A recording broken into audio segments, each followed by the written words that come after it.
caffeine lovers, it may be time to take a break from looking at the drink menu and time to take a look at the nutrition label. Weather is happening and I'm paying attention to it.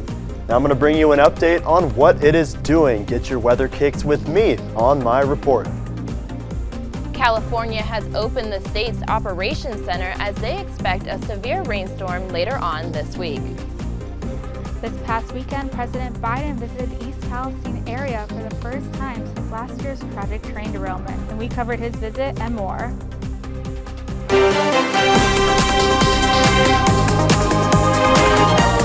This is TV2 News.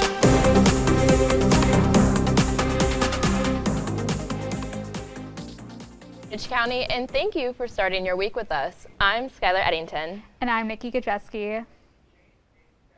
With caffeine being a part of many people's daily routines, it is important to know how much is too much. That's right, our own Erin Sullivan has more on the dangers of overconsumption of popular energy drinks. Whether it's a cup of coffee in the morning or an energy drink to get you through an afternoon slump, many students look forward to their daily doses of caffeine. The FDA says 400 milligrams a day is a safe amount for most adults. But if you're not careful, too much caffeine can have consequences. Caffeine has messed with my sleep. It's messed with my anxiety. It almost feels like you're anxious. I'm not worried about anything, but your heart's beating fast. I'm kind of like shaky. Would you drink 2 energy drinks in one sitting? Well, if you answered no, then you probably don't want to order a large charged lemonade from Panera Bread. One of these drinks is equivalent to drinking 2 of these energy drinks. Panera Bread is now facing 3 separate lawsuits over these drinks, 2 for causing the deaths of customers and 1 for causing irreversible health damage. Sarah Katz, a 21-year-old college student, died after drinking a large charged lemonade. She had a heart condition and wasn't aware that the drink had almost 390 milligrams of caffeine. Old social media posts show that Panera Bread lowered their 30-ounce charged lemonade from around 390 to 237 milligrams of caffeine. In addition to that, signs were placed outside of the store to warn customers to consume the beverage in moderation and that it's not recommended for children, people sensitive to caffeine, or pregnant women. Videos on social media also show some locations have moved their drinks refill stations behind the store counter. You look at most cans, they actually say that people under 18 shouldn't consume them at all. So if you really think, is there that much of a difference between, an 18 and 19-year-old versus a 16, 17-year-old? How can students consume caffeinated beverages safely? Well, you can start by keeping track of your daily intake by looking at food labels. And recording any side effects you may experience can help. There definitely are some differences in how people metabolize caffeine. And so you really want to watch how people feel or what people feel when they consume it. For TV2 News, I'm Erin Sullivan.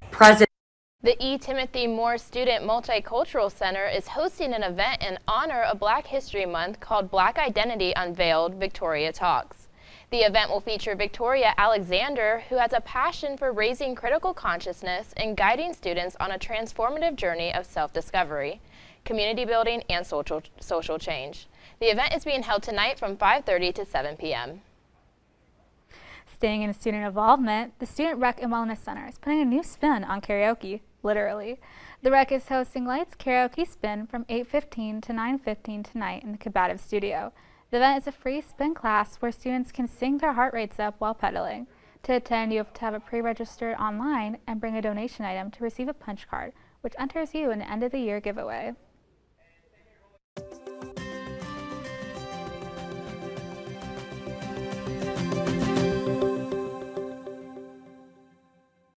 Hi Kent State, I'm Ryan Shanko and I promised you weather and here it is. Let's take a look at your currently in Kent right now. The sun just went down about 45 minutes ago. It is 39 degrees here in Kent, but it's going to feel like 34, floating around that freezing mark tonight for our real feel. The dew point is sitting at about 20 degrees, so we shouldn't have to worry about ice building up on our cars tonight. Dew point is a bit too low for that. We have the low humidity to thank for that as well. 45% humidity tonight, not too much wind, and a Michael Neenan certified 10 miles of visibility tonight.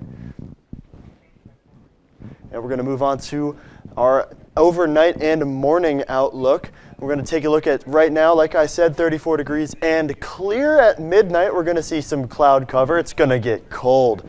24 degrees tonight, well below freezing with some light cloud cover. And then at 6 a.m. tomorrow morning, before your sun comes up, it's going to be clear and it is going to be cold once more. 24 degrees for your morning commute tomorrow. And then tomorrow throughout the day, we are going to see the temperature get up near 50 degrees. 4-mile-per-hour wind, light wind. It's going to be sunglasses weather, lots of sun and blue skies. So take some time outside tomorrow to enjoy that nice sunny weather. Your sunset will be at 6:05 p.m. And well, that's all the time I have for you right now, but do not fear. The weatherman will still be here for a look at the temps around Ohio and your 7-day outlook. But for now, back to the desk.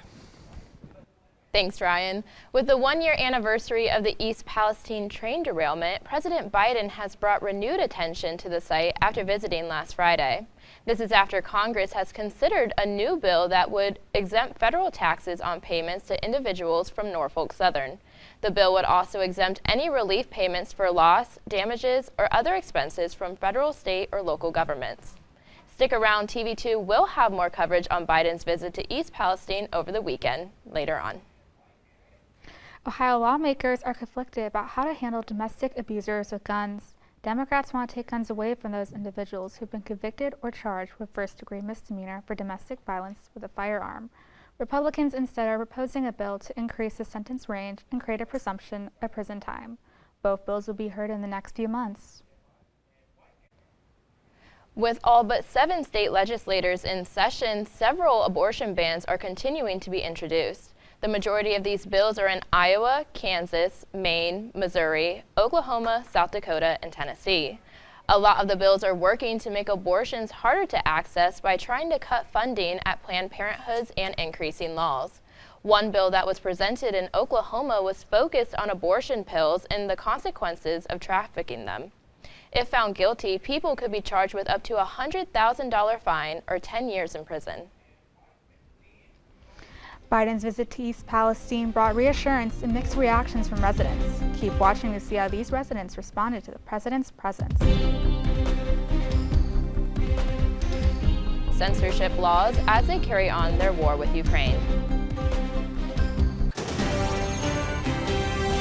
Tomorrow's news leaders. Today's top stories. From an award-winning student newsroom. This is TV2 News, truly Portage County.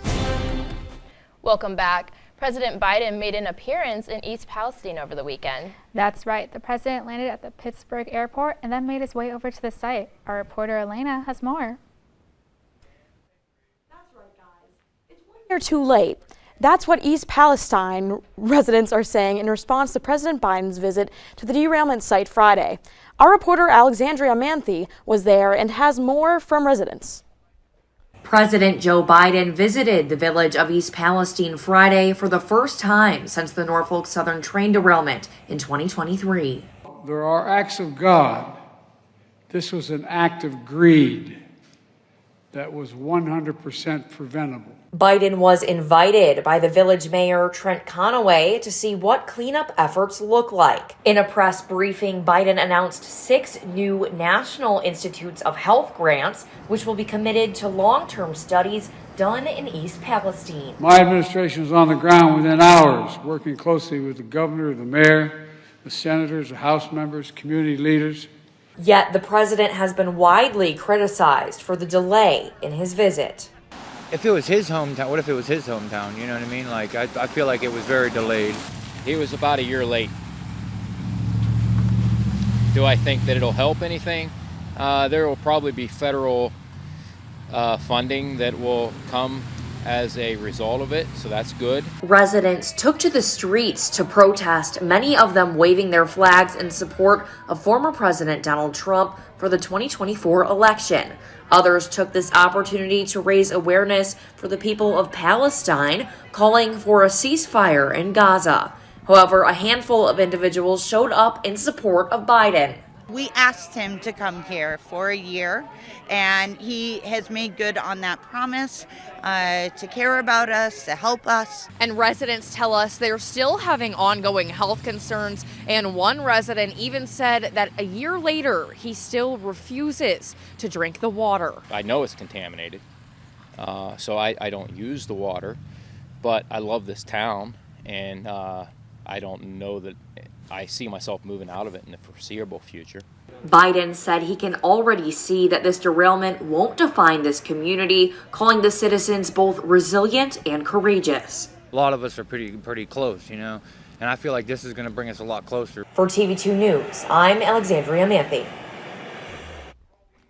Documents have been discovered at the National Archives that show that President Abraham Lincoln had pardoned President Joe Biden's great-great-grandfather. According to the Washington Post, the pardon was a result of a brawl between two Union Army civilian employees during the Civil War. Biden's great-great-grandfather, Moses Robintine, had stabbed a man in the midst of the brawl, leading to him being charged with attempted murder. He was pardoned after 3 Army officers petitioned Lincoln to overthrow his conviction. This Sunday, former President Jimmy Carter's family marked 1 year in hospice care. The 39th president is the oldest living U.S. president in history at 99 years old. He has survived brain cancer, liver cancer, and a number of other health concerns. Carter entered hospice care after many hospital visits. The Carter family released a statement that said they are grateful for the many expressions of love and respect for their privacy during this time. Former President Donald Trump has launched a sneaker line after being ordered to pay over $300 million in his New York civil fraud trial. He announced the line at a sneaker con in Philadelphia this Saturday. One of many of the sneakers, the high-top gold-colored sneakers, will cost about $400 a pair. The sneakers will be on sale this Wednesday at noon. Looking to vote in this year's March primary election, Ohio's voting registration deadline is set for tomorrow, Tuesday, February 20th. And if you need to vote early, in-person, and absentee mail voting begins on the 21st of February. Absentee ballots must be received by your Board of Elections on March 12th at 8:30 p.m. Have a good President's Day. For more stories like these, visit KentWire.com or our social media. I'm Elaina Matricardi for TV2.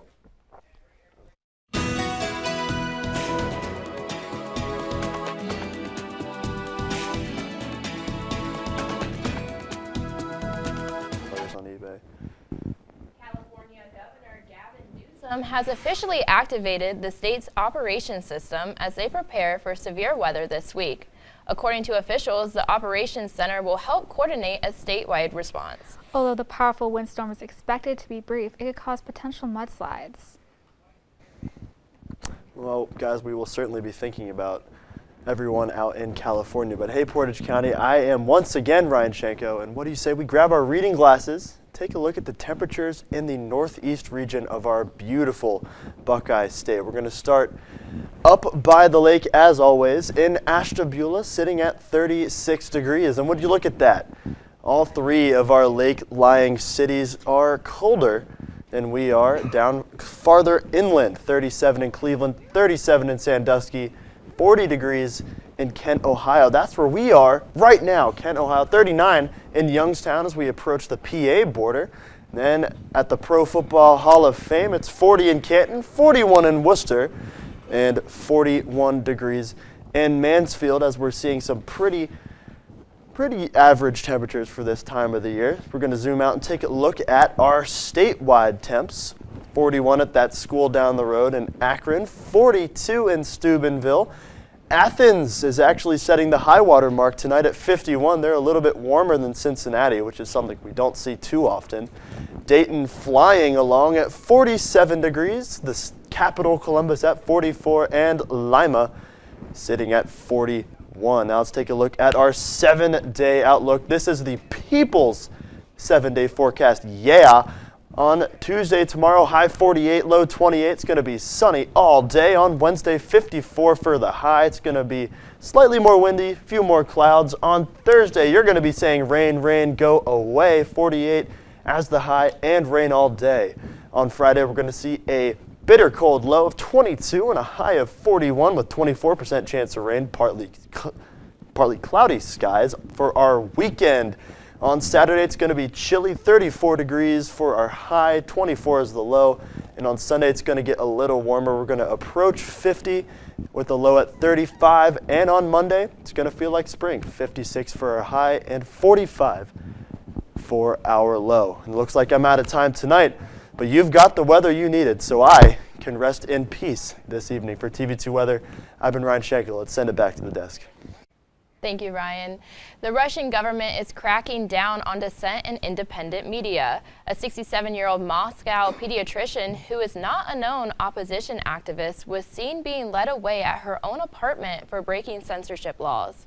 Her alleged crime was knowingly spreading false information about the Russian army during their full-scale war on Ukraine.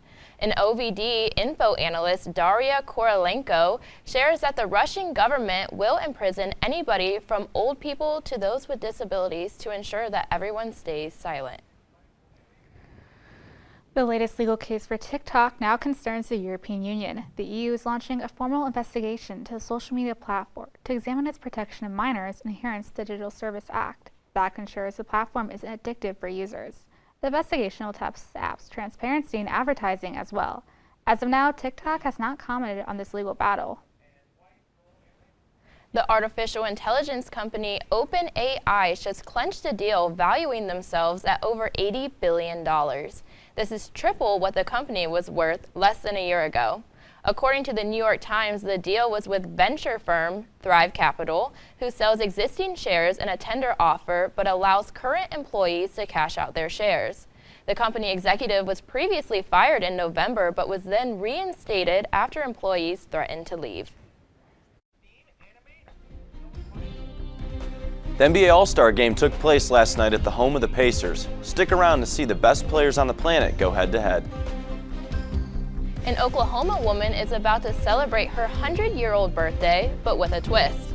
Find out the secret to her birthday this year and how she is celebrating. And now, your TV2 Sports Report.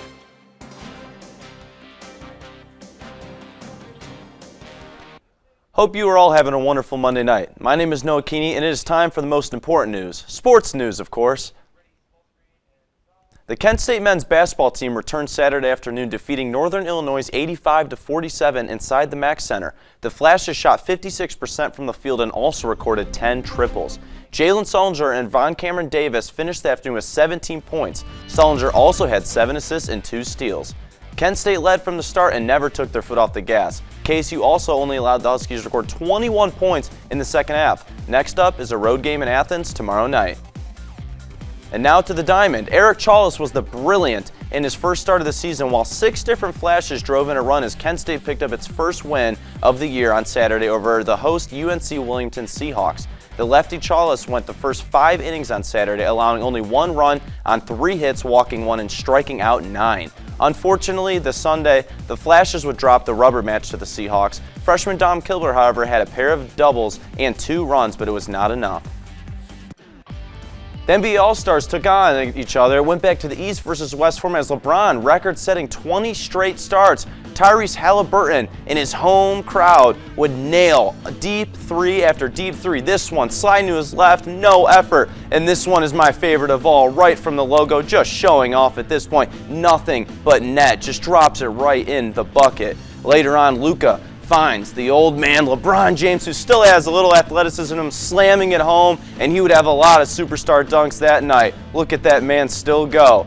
Trae Young. Trae, that's too icy. Between KD's legs, a little nutmeg. Kevin Durant wasn't ready for that move, and Trae Young showing off his all-star skill with a little up and in.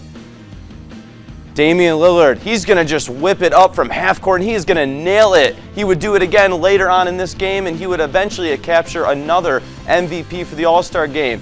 A little lob to Steph Curry, but he's just not that big, and he lays it off the glass. Everyone's laughing. Nobody's taking it serious. And now 208 points. Dame again from half court. 211. That would be a record-setting total for the East. And the East would win this game, and Dame again would capture the All-Star Game MVP.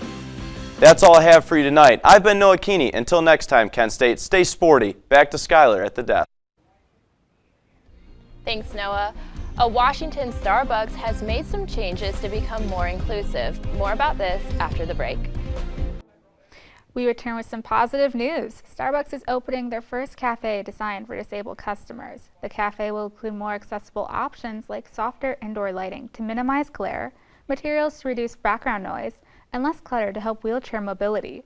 To further accommodate wheelchairs, they will offer lower counters to pick up orders. All these changes will be at Starbucks' Washington, D.C. cafe. And as we get older, people tend to pretend they are younger than they are, but one lady has a built-in excuse. Mary Forsyth, who is about to turn 100 years old, is really only 25. She was born on February 29th, 1924, which is Leap Day. Since leap years are only come by every 4 years, she is technically celebrating her 25th birthday this year. During non-leap years, people like Mary usually celebrate their birthday on either February 28th or March 1st. What do you think about that? I mean, I think good for her. She finally gets to celebrate her 25th birthday. She can rent stuff now, right? Mm-hmm. Yeah, exactly. I think it's funny because I feel like people always kind of joke around about being younger than they are, but she really can. I mean, 100 years old, but she's actually only 25. I would love to, I would not love to see her pulled over, but like if a cop were to come, she'd be like, well, sir, I'm just 25. Oh, for sure. I think that's hilarious. But that is all the time we have for now. Thank you so much for joining us. Be sure to visit our website at KentWire.com and our socials at KentWire. I'm Nikki Gasiewski. And I'm Skylar Eddington. Have a great night, Portage County.